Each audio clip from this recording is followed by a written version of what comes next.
सभी को दिव्यांशु सिंह सूर्यवंशी की तरफ से नमस्कार।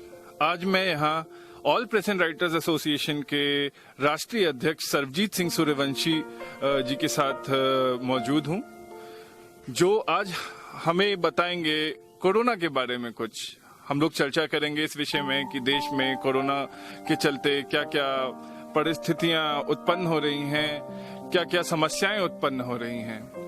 तो मैं पहले तो जानना चाहूंगा कि सर्वजीत सिंह जी का क्या कहना है कोरोना के विषय में। पहले तो मैं दिव्यांशु जी को बहुत बहुत धन्यवाद दूंगा, और क्योंकि उन्होंने आज इस बात को रखने के लिए मुझे आमंत्रित किया है। और रही बात जो कोरोना की, तो कोरोना जैसी महामारी पूरे देश में जो व्याप्त है और उसकी जो समस्याएं लगातार पूरे देश में बढ़ रही हैं, तो एक सोचने का विषय पूरे देश में ये चर्चा का विषय बना हुआ है। और आज की डेट में इस कोरोना के लेके पूरा देश जूझ रहा है। तो कहीं न कहीं मैं ये जरूर लोगों से बताऊंगा, क्योंकि ये बहुत ज़्यादा डरने की ज़रूरत नहीं है। एक महामारी जरूर है और कहीं न कहीं इसके छोटे बड़े उपाय भी हैं कि आप गुनगुना पानी ले लें, कहीं न कहीं तुलसी और काढ़ा, गिलोय जैसी चीज़ों से आप इसको निरंतर इसका लगातार प्रयोग करें, तो ऐसे इसको इस महामारी जैसी बीमारी से लड़ा जा सकता है। ये बहुत ज़्यादा इसको डरने की ज़रूरत नहीं है, लेकिन कहीं न कहीं देश ऐसी बीमारी से समस्या में तो जरूर जूझ रहा है। जी सरजीत जी, मैं आपसे जानना चाहूंगा कि जैसे कि हमारी सरकार ने जब कुछ 50-100 मरीज थे तब लॉकडाउन घोषित कर दिया, और आज जब मरीजों की संख्या लाखों में पहुंच रही है तो लॉकडाउन खोल रही है। तो मैं आपसे ये जानना चाहूंगा कि सरकार की नीतियां इस कोरोना के विषय में कितनी सफल रही हैं। रही बात सरकार की, तो सरकार इस बात को समझ नहीं पाई, और कहीं ना कहीं जब कोरोना जैसी बीमारी देश में आई और तो लॉकडाउन तुरंत करने की जरूरत नहीं थी।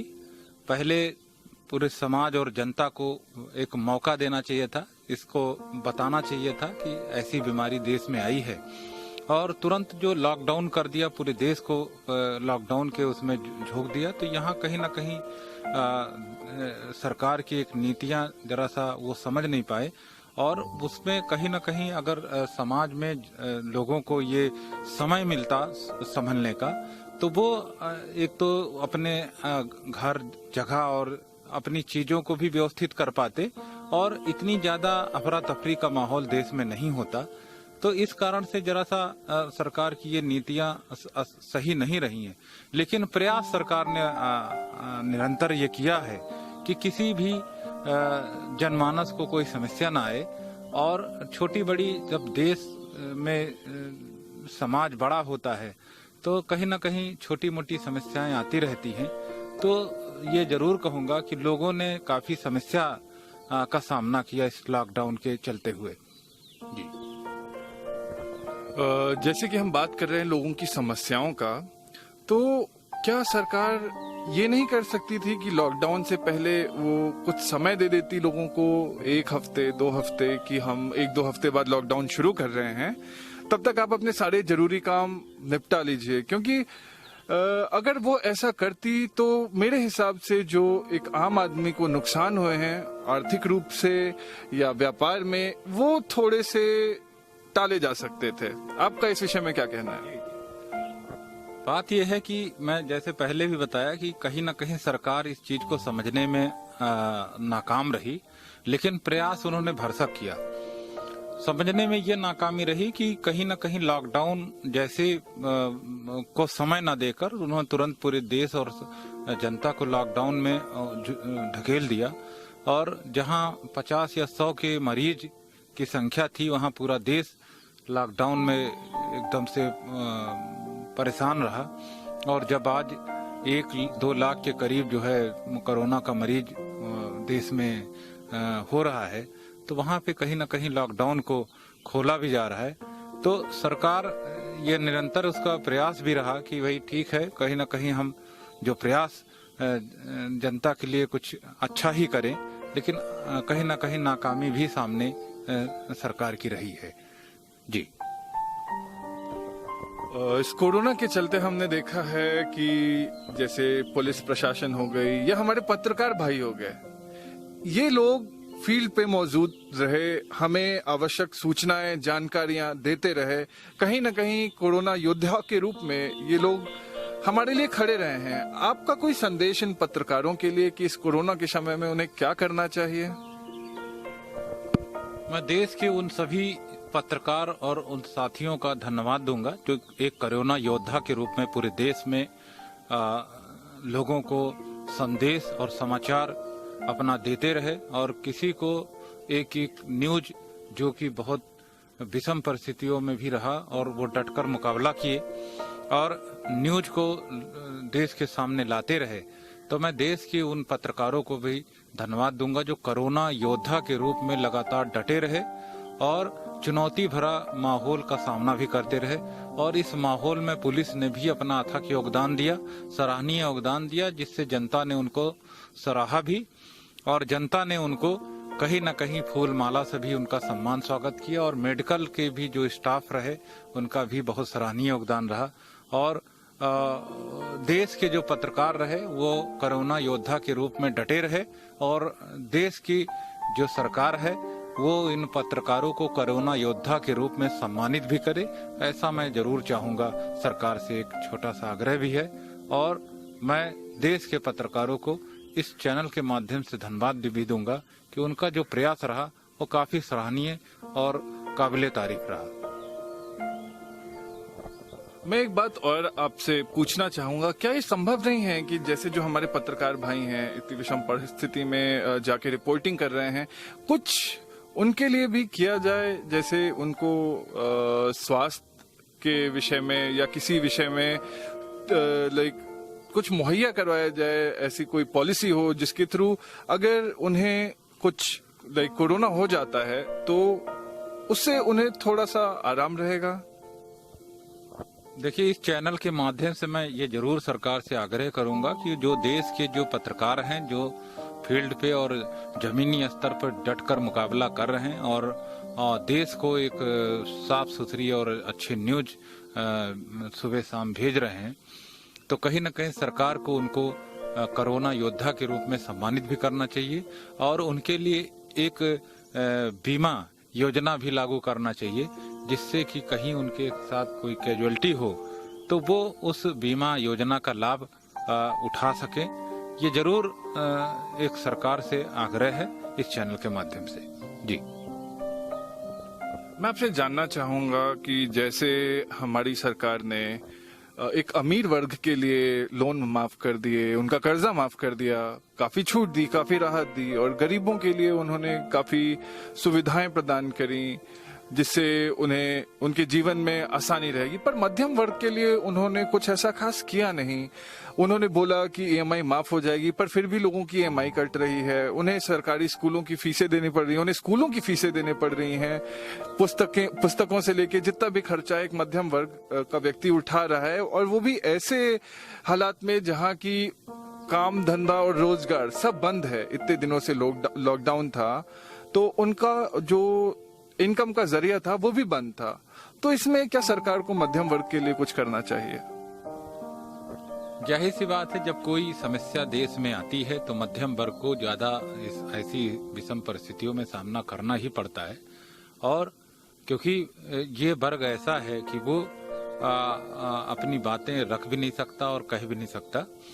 तो कहीं न कहीं की सरकार को ये जरूर चाहिए कि ऐसे वर्ग को चिन्हित करके और समाज में जो ऐसे लोग हैं उनके फीस माफ हो, उनका कहीं न कहीं बच्चों की जो सुविधाएं हैं वो सरकार को मुहैया कराना चाहिए।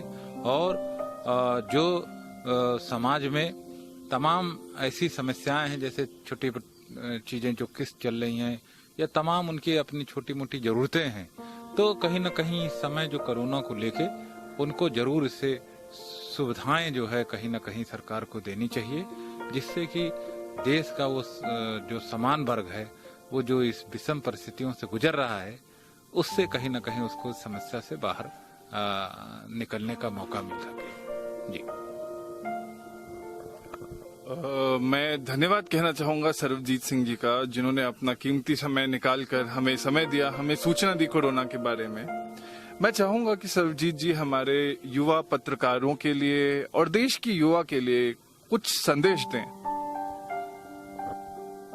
आज की जो युवा पीढ़ी है, जो आज का युवा वर्ग है, आज का जो युवा पत्रकार है, उसके ऊपर देश की पूरी बागडोर है और आने वाला भविष्य भी वो देश के लिए तय करेंगे। तो कहीं न कहीं उनको इस कोरोना को लेके देश को एक अच्छा संदेश देना चाहिए, समाज के लिए एक अच्छी प्रेरणा का स्रोत बनना चाहिए, समाज में अच्छे संस्कार, अच्छे न्यूज भेजने चाहिए, ज्वलनशील और तीव्र गति से प्रसारित होने वाले न्यूज से बचने चाहिए। ऐसे न्यूज जो समाज और राष्ट्र का कहीं न कहीं विनाश करे, ऐसे न्यूज को उनको बचना चाहिए। वो ऐसे मुद्दों को उठाएं जिससे समाज, राष्ट्र और जनता के हित के लिए हो। और मैं आशा करता हूं इस चैनल के माध्यम से दिव्यांशु जी, क्योंकि आज की युवा एक पीढ़ी है, वो आने वाले समय में पत्रकारिता में एक मिसाल जरूर कायम करेंगे, ऐसी मैं कामना करता हूं जी। मैं आपका तहे दिल से धन्यवाद करना चाहूंगा और मैं आपसे जानना चाहता हूं, जैसे कि ये कोरोना बीमारी जो चाइना के वुहान डिस्ट्रिक्ट से निकली है, तो इस वक्त काफी चल रहा है सोशल मीडिया पे कि हमें चाइना के सामान का बहिष्कार करना चाहिए, हमें स्वदेशी चीजों का इस्तेमाल करना चाहिए। आपको क्या लगता है, क्या ऐसा करना उचित रहेगा? जाहिर सी बात है, हमारे अंदर, हमारे देश के अंदर, युवाओं के अंदर, हमारे व्यापारी, जो देश के व्यापारी हैं, देश के जो हमारे साइंटिस्ट हैं, वैज्ञानिक हैं, जो युवा पीढ़ी है, जो कहीं न कहीं ये लोग के अंदर वो क्षमता, वो प्रतिभा जरूर है कि वो सारी चीजें प्रोडक्शन यहाँ कर सकते हैं। और योगी जी और मोदी जी का भी एक लक्ष्य रहा है कि make in India, made in India के माध्यम से देश में वो सारे प्रोडक्शन यूनिट यहीं पे बने और हमारा देश ही सारी चीजों को यहाँ पे बनाए और तैयार करे। और मैं इस चैनल के माध्यम से जरूर कहूँगा कि चाइना जैसे प्रोडक्ट को आप इस्तेमाल ना करें, ज्यादा बेहतर होगा। और हिंदुस्तान में जो अपने स्वदेश में जो भी चीजें हैं, प्रोडक्शन है, उसी को इस्तेमाल करें। और आने वाले समय में मुझे ये विश्वास है कि हमारे देश के जो युवा वर्ग हैं, वो सारा यहाँ की प्रोडक्शन यूनिट यहीं डालेंगे, यहीं तैयार करेंगे और सब कुछ यहीं बनेगा। हमें कहीं विदेशी कोई सामान का सहारा नहीं लेना पड़ेगा। धन्यवाद। धन्यवाद सर्वजीत जी, अपना ज्ञान हम सबके साथ शेयर करने के लिए।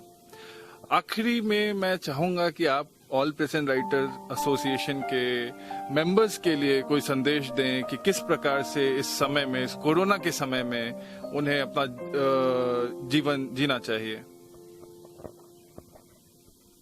हमारा उद्देश्य रहा है कि जो देश के पत्रकार हैं उनको लामबद्ध करके एक all press and writers association के बैनर से उनको कहीं न कहीं उनको जोड़ें और उनको राष्ट्र निर्माण के लिए और राष्ट्र के कहीं न कहीं आगे बढ़ाने के लिए उनको अपना योगदान देना चाहिए।